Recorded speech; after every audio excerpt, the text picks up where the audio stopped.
토요 새벽기도에 나오신 여러분들을 주님의 이름으로 환영하고 축복합니다. 우리 인생의 주관자 되시고 선한 목자가 되신 그 하나님께 마음 모아 함께 예배드리겠습니다. 찬송가 288장 하나님께 올려드리겠습니다.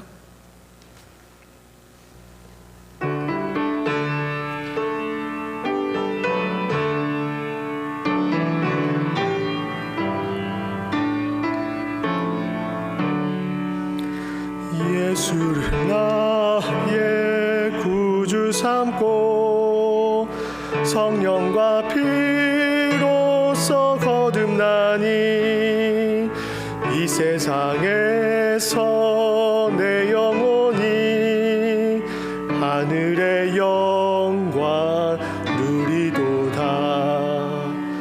이것이 나의 간증이요 이것이 나의 찬송일세. 나 사는 동안 끊임없이 구주를 찬송하리로다. 온전히 주께 맡긴 내 영 사랑의 음성을 듣는 중에 천사들 왕래하는 것과 하늘의 영광 보리로다. 이것이 나의 간증이요 이것이 나의 찬송일세. 나 사는 동안 끊임없이 구주를 찬송하리로다. 주 안에 기쁨 누림으로 마음의 풍랑이 잔잔하니 세상과 나는 간 곳 없고 구속한 주만 보이도다. 이것이 나의 간증이요 이것이 나의 찬송일세. 나 사는 동안 끊임없이 구주를 찬송하리로다.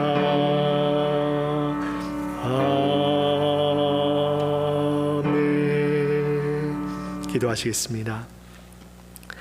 살아계신 하나님, 토요일 아침 저희를 깨워 담대히 나아가는 저희들 모두가 되게 하여 주시옵소서. 참된 빛으로 이 땅에 오신 예수 그리스도의 이름으로 기도하옵나이다. 아멘.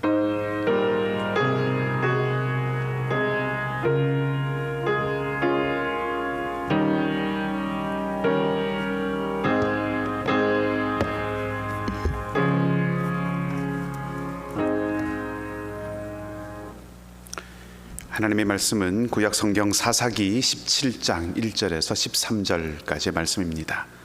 구약 성경책 사사기 17장 1절에서 13절까지의 말씀입니다. 우리가 말씀을 한 절씩 교독하도록 하겠습니다. 제가 먼저 읽겠습니다. 마지막 13절은 같이 읽도록 하겠습니다. 에브라임 산지에 미가라 이름하는 사람이 있더니 그의 어머니에게 이르되 어머니께서 은 1,100을 잃어버리셨으므로 저주하시고 내 귀에도 말씀하셨더니 보소서 그 은이 내게 있나이다. 내가 그것을 가졌나이다 하니 그의 어머니가 이르되 내 아들이 여호와께 복받기를 원하노라 하니라. 미가가 은 1,100을 그의 어머니에게 도로 주매 그의 어머니가 이르되 내가 내 아들을 위하여 한 신상을 새기며 한 신상을 부어 만들기 위해 내 손에서 이 은을 여호와께 거룩히 드리노라. 그러므로 내가 이제 이 은을 네게 도로 주리라. 미가가 그 은을 그의 어머니에게 도로 주었으므로 어머니가 그 은 200을 가져다가 은장색에게 주어 한 신상을 새기고 한 신상을 부어 만들었더니 그 신상이 미가의 집에 있더라. 그 사람 미가에게 신당이 있으므로 그가 에봇과 드라빔을 만들고 한 아들을 세워 그의 제사장으로 삼았더라. 그때에는 이스라엘에 왕이 없으므로 사람마다 자기 소견에 옳은 대로 행하였더라. 유다 가족에 속한 유다 베들레헴에 한 청년이 있었으니 그는 레위인으로서 거기서 거류하였더라. 그 사람이 거주할 곳을 찾고자 하여 그 성읍 유다 베들레헴을 떠나가다가 에브라임 산지로 가서 미가의 집에 이르매 미가가 이르되 그에게 묻되 너는 어디에서부터 오느냐 하니 그가 이르되 나는 유다 베들레헴의 레위인으로서 거류할 곳을 찾으러 가노라 하는지라. 미가가 그에게 이르되 내가 나와 함께 거주하며 나를 위하여 아버지와 제사장이 되라. 내가 해마다 은 10과 의복 1벌과 먹을 것을 주리라 하므로 그 레위인이 들어갔더라. 그 레위인이 그 사람과 함께 거주하기를 만족하게 생각했으니 이는 그 청년이 미가의 아들 중 하나같이 됨이라.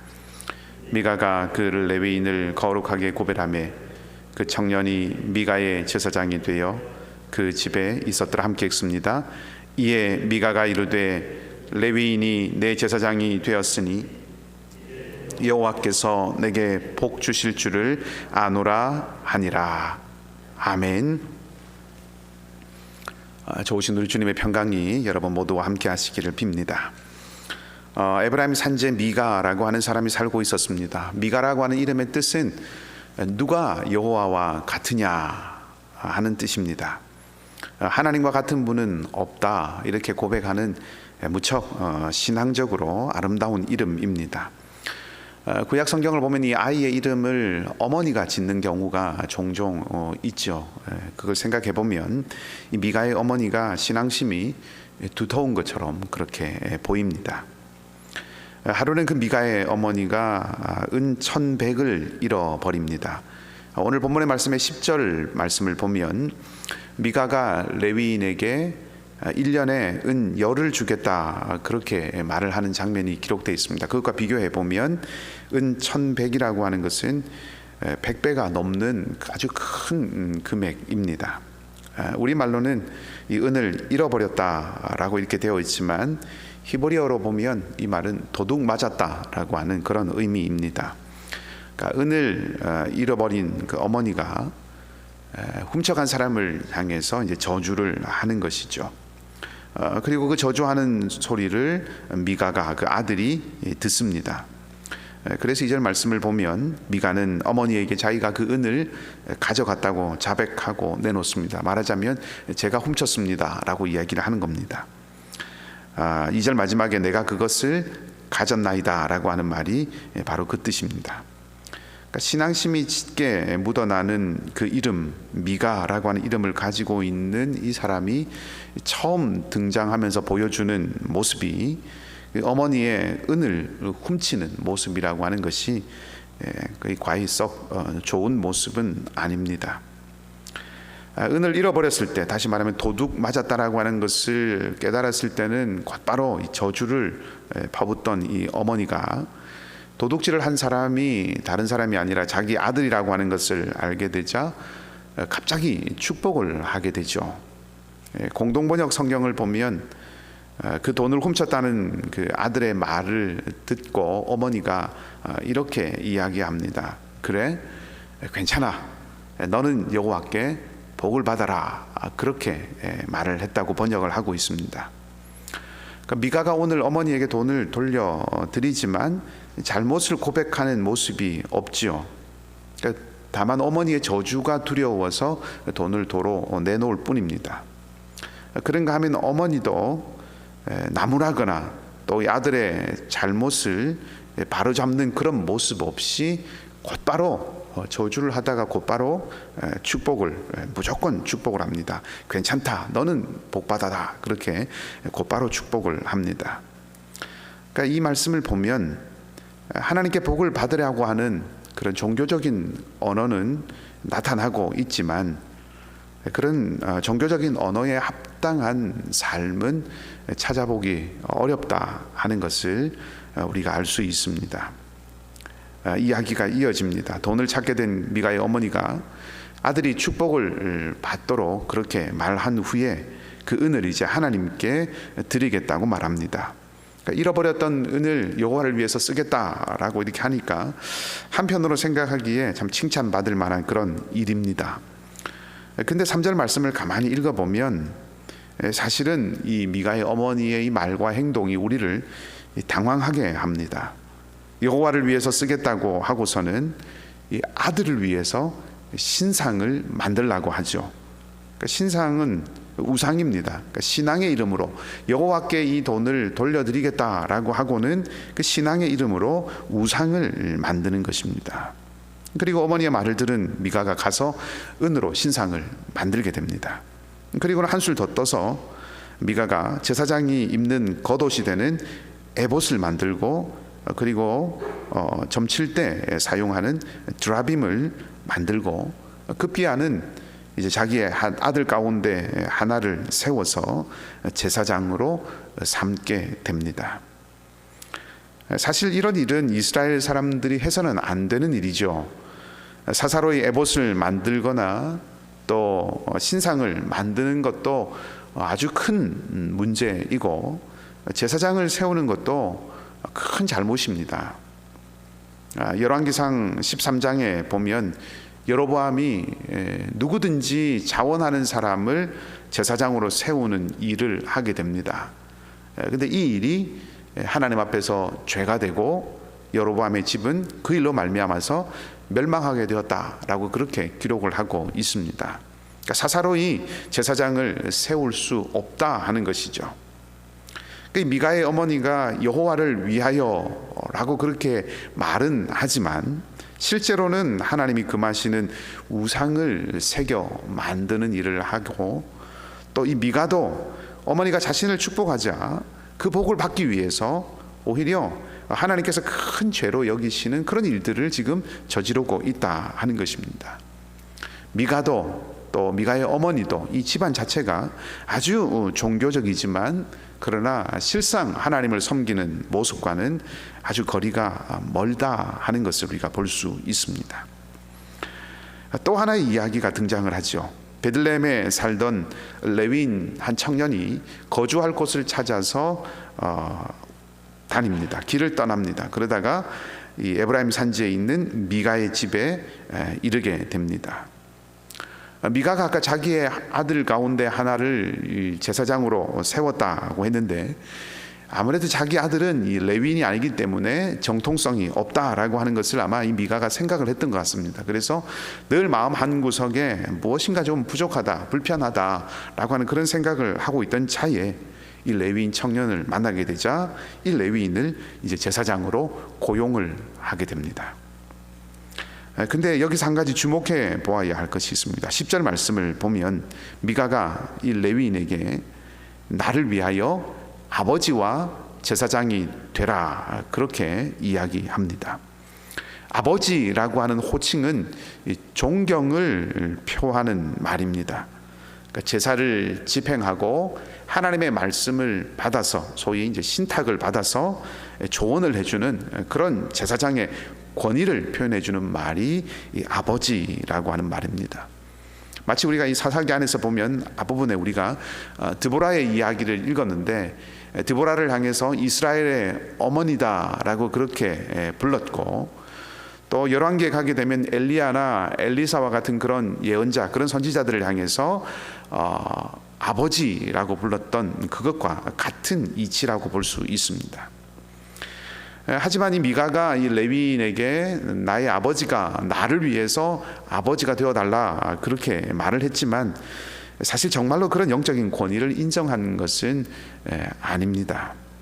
그 단서가 10절 말씀에도 나와 있습니다. 나를 위하여라고 하는 말이 있고 또 실제로 이 아버지가 되어달라고 이렇게 했지만 11절 말씀에 보면 그 청년이 미가의 아들 중에 하나와 같이 되었다라고 그렇게 기록을 하고 있습니다.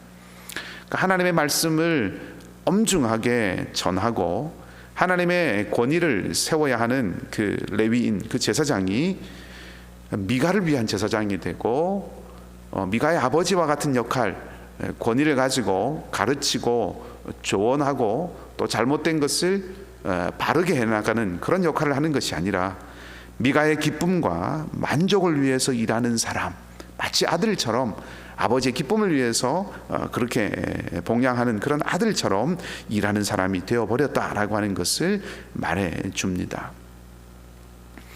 왜 그런 일이 일어났는가라고 하는 것을 오늘 본문이 이유를 한 가지 말해주는데, 그것은 레위인이 미가의 집에서 제사장이 된 상황을 11절과 12절 말씀에서 말해주고 있는데, 그것을 기록하고 있는 순서를 좀 유심히 살펴볼 필요가 있습니다. 11절 말씀을 보면 레위인이 그 사람 미가를 말하는 거죠. 미가와 함께 거주하기를 만족하게 생각했다라고 이야기를 시작합니다.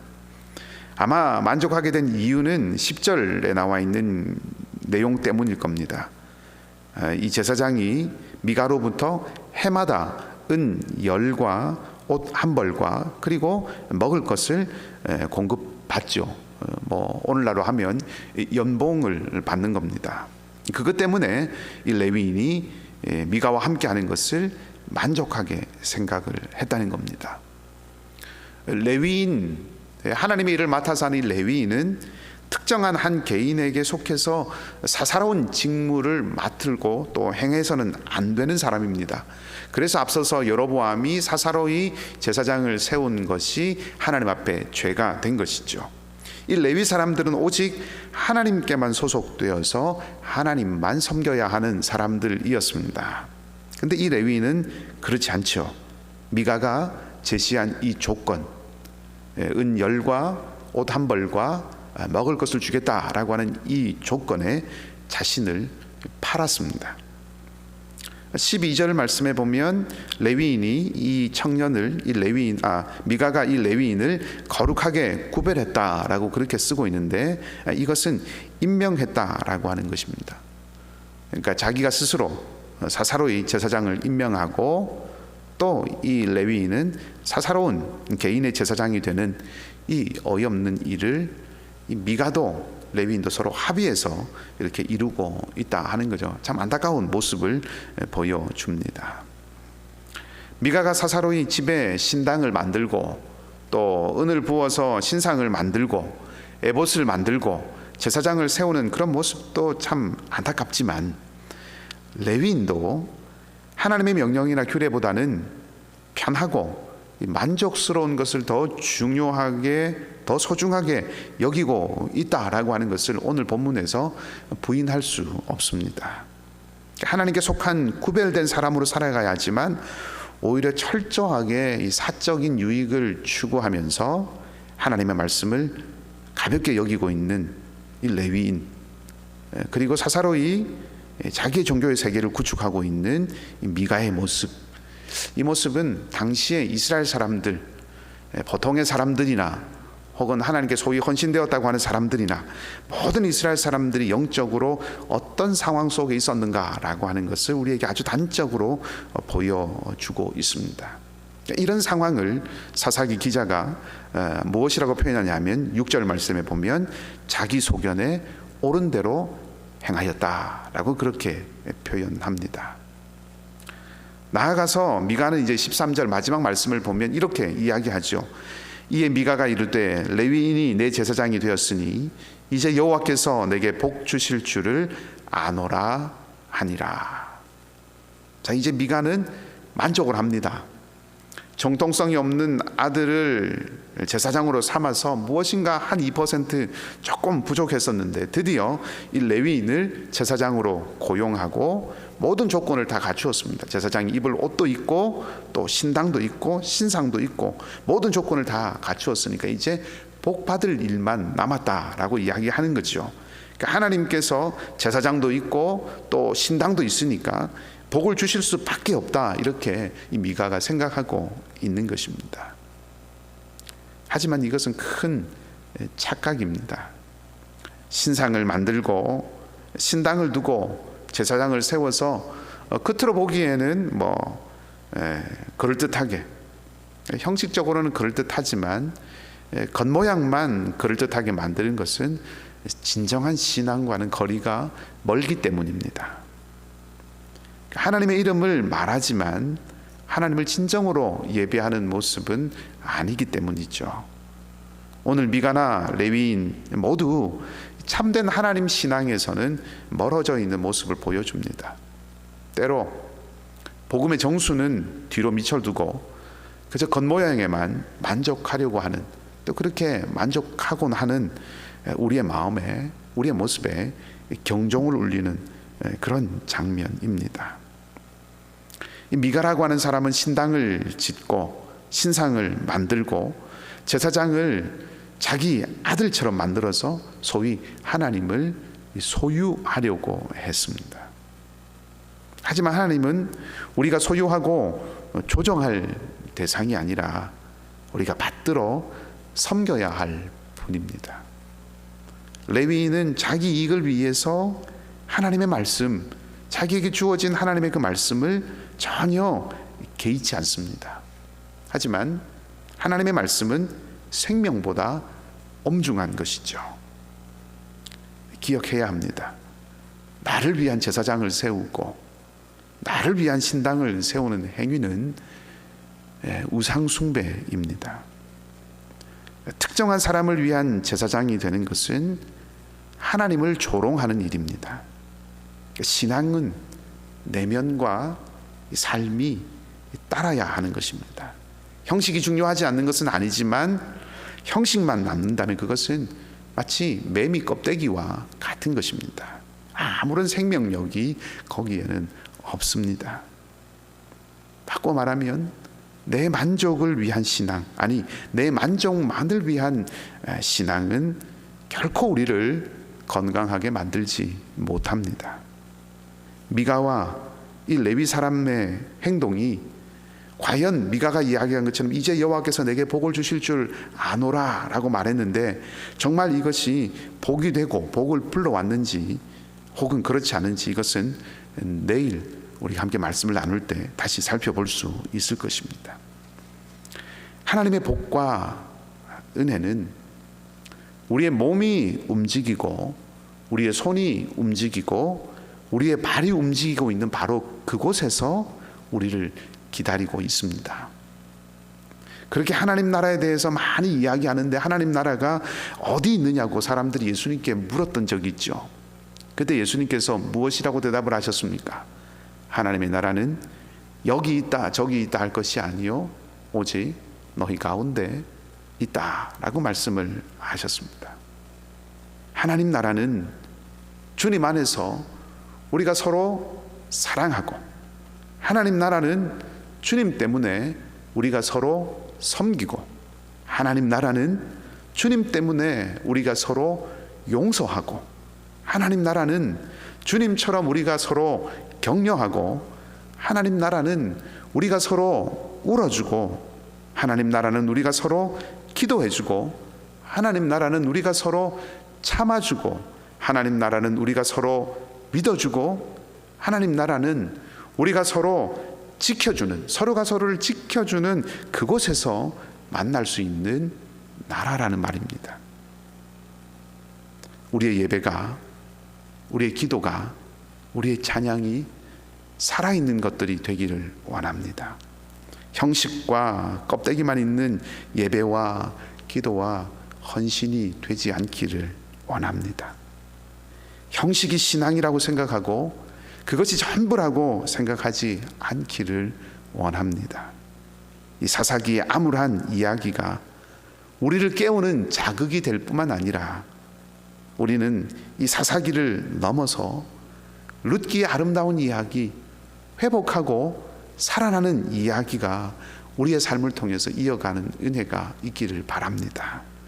오늘도 성령께서 저와 여러분 우리 모두와 함께 하셔서 선하신 주님의 일을 이루어가는 놀라운 축복이 있기를 주님의 이름으로 축복합니다. 함께 기도하십시다. 하나님, 미가는 그 이름은 신앙 고백이 담겼지만 그 생각과 삶은 이름과는 거리가 멀었습니다. 레위인은 혈통은 구별되어 있었지만 역시 생각과 삶은 구별하신 하나님의 뜻과는 거리가 멀었습니다.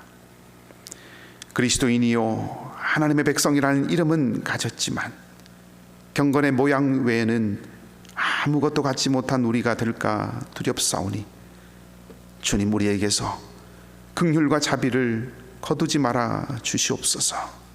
또한 교회라는 이름은 주어졌지만 이름만 가진 공동체가 되어 세우고 심으신 하나님의 뜻과 멀리 있을까 두렵사오니 하나님 우리에게서 주님의 손을 거두지 마옵소서. 다윗의 고백을 기억합니다. 하나님 우리에게도 정결한 마음을 주시고 주님을 향하여 변치 않는 마음을 주시고 주님의 성령을 거두지 말아 주시옵소서. 더욱 주님의 영을 사모하오니 부어주시고 부어주시옵소서. 성령의 역사, 구원의 역사, 사랑으로 일하는 믿음의 역사가 끊이지 않는 우리 한 사람 한 사람 그리고 우리 공동체가 되게 하여 주시옵소서. 많은 이들이 물질과 안락함의 노예가 되고 자기 만족의 종이 되어 미가처럼 자기의 신당을 세우고 자기의 신상을 세우고 자기를 위한 제사장을 찾고 있습니다. 여러 사람들이 만족할 만한 조건과 환경을 찾아 말씀을 팔고 말씀을 개의치 않습니다. 하나님 우리가 깨어있기를 원합니다. 사사시대의 이 암울함이 우리의 이야기가 되지 않기를 원하고 우리가 하나님과 함께 쓰는 이야기는 회복과 치유의 루세의 이야기, 성령이 이루어 가시는 사도행전의 이야기가 되기를 원하오니 주여 우리를 온전케 하여 주시옵소서. 교회가 묵상과 가정 예배를 통하여 하나님 나라를 고대하고 이웃을 환대하고 연약한 이들의 곁에 서서 함께하는 연대하는 공동체가 되어 주님의 사랑과 은혜가 우리 공동체를 통하여 강물처럼 흐르게 하시고 복음의 말씀을 들고 날마다 땅끝을 향해 나갈 수 있는 은혜를 더하여 주시옵소서. 슬픔을 당한 가정을 위로해 주시기 원합니다. 어머니를 주님의 품에 먼저 보내신 이지연 집사님과 그 가족들의 마음을 주님께서 어루만져 주시고 슬픔 가운데서도 소망을 잃지 않게 하여 주시옵소서. 연약한 우리 교우들이 많이 있습니다.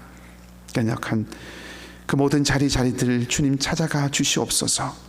윤혜정 집사님의 부모님들과 회복 중인 우리 정성덕 권사님, 윤정섭 권사님, 또 이면식 집사님과 정현선 집사님의 그 하나님 투병하는 그 자리 가운데 이연숙 집사님의 어머니와 김석경 집사님의 어머니 그리고 알렉스 강 성도님 그 외에도 주님의 손길이 필요한 많은 자리들이 있사오니 주님 잊지 마시고 기억하시고 찾아가셔서 주님이 힘과 소망이 되어 주시옵소서. 우리 이글스필드 공동체의 모든 가정이 구원의 기쁨을 알고 누리게 하시고 가족들의 여러 가지 일들을 두고 기도하는 모든 눈물의 기도의 자리에 주께서 소망의 빛이 되어 주시옵소서. 상록교 어르신들을 붙들어 주시고 영어권 공동체와 다음 세대 자녀들에게 자비를 베풀어 주셔서 흔들림 없는 믿음의 사람으로 하나님의 풍성한 복의 통로로 다 살아갈 수 있게 하여 주시옵소서. 오늘 하루의 삶도 온전히 주님께 맡기며 내일 주일도 기도로 잘 준비하는 저희가 되기를 바라며 좋으신 우리 주님 예수 그리스도 이름으로 기도하옵나이다. 아멘. 주님께서 가르쳐 주신 기도를 함께 드리겠습니다. 하늘에 계신 우리 아버지여, 이름이 거룩히 여김을 받으시오며 나라가 임하시오며 뜻이 하늘에서 이루어진 것 같이 땅에서도 이루어지이다. 오늘 우리에게 일용할 양식을 주시옵고 우리가 우리에게 죄 지은 자를 사하여 준 것 같이 우리 죄를 사하여 주시옵고 우리를 시험에 들게 하지 마시옵고 다만 악에서 구하시옵소서. 나라와 권세와 영광이 아버지께 영원히 있사옵나이다. 아멘. 말씀을 기억하시고 자유롭게 기도하시고요. 오늘도 믿음으로 승리하는 복된 하루가 되시길 바랍니다.